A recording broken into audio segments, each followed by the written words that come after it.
Baker Mayfield has signed a one-year deal worth $8.5 million with the Tampa Bay Buccaneers. And I'm going to be honest with you guys.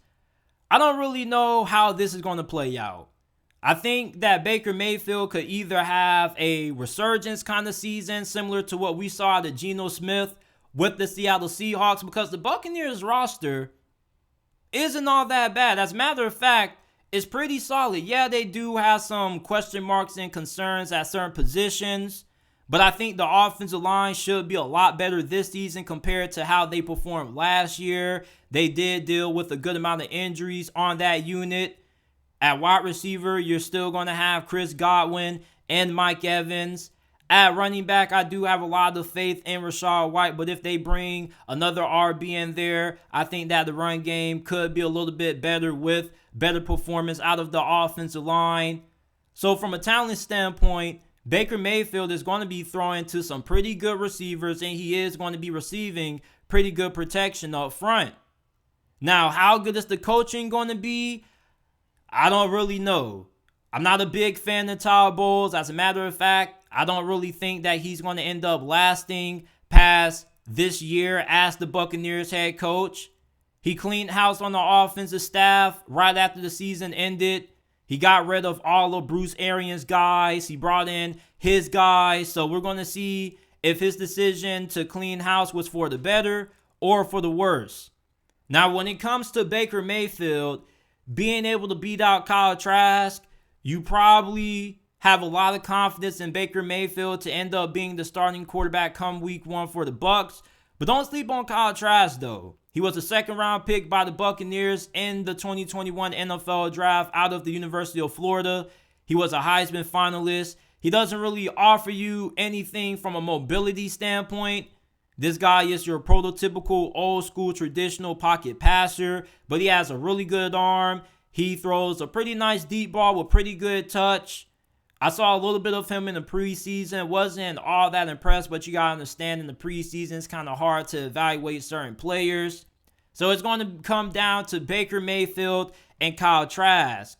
I have a lot of confidence still in Baker Mayfield. When he went to the LA Rams, he showed me that he still has a little something. He showed a little bit of flashes of brilliance at times. And this dude also is a former #1 overall pick. So, of course, the talent is still there.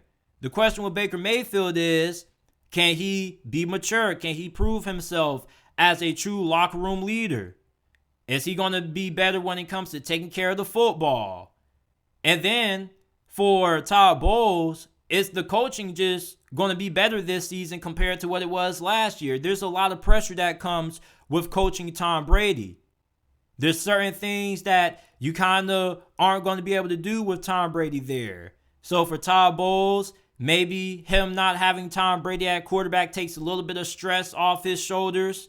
But we're going to see how this plays out, because I honestly don't know how this is going to play out. Either Baker Mayfield has a resurgent season, maybe not as good as Geno Smith, but maybe he ends up throwing like 22 touchdowns, 9 interceptions. I think that could be a pretty solid year for Baker. And if Baker Mayfield ends up getting a start, he probably is the second best quarterback in this division behind Derek Carr, which I know isn't saying too much, but it's something. I mean, you got Desmond Ridder. You're going to have whoever the Carolina Panthers draft. Baker Mayfield, this is his last opportunity to prove himself as a starting quarterback in the NFL. And like I said, I don't really know how this is going to play out. So you guys let me know how you guys think Baker Mayfield is going to fare with the Tampa Bay Buccaneers. Will he beat out Kyle Trask? Will he be able to potentially lead the Buccaneers to the playoffs? Because that potentially could happen. This division isn't all that tough, and the Buccaneers overall do have a pretty solid roster. Yeah, we don't know how the coaching is going to be and all that, but I think that Baker Mayfield could be in a situation where things end up working out for him. He ends up balling out, ends up getting a long-term deal. Nothing crazy that's going to pay him anything insane, but if he ends up having a solid year, he could end up remaining the starting quarterback for the Buccaneers for the next couple of years, or he could end up getting another starting opportunity elsewhere. But also, there's a good chance that this doesn't work out. Maybe he does get beat out by Kyle Trask, and Kyle Trask ends up getting the starting nod week 1, and that pretty much would be the end of Baker Mayfield's NFL career when it comes to being a starting quarterback, because from that point forward, he probably will only be viewed as a backup quarterback in most people's eyes. Baker Mayfield, this is his last shot, his last opportunity. Is he going to be able to make the most of it? I guess we will see.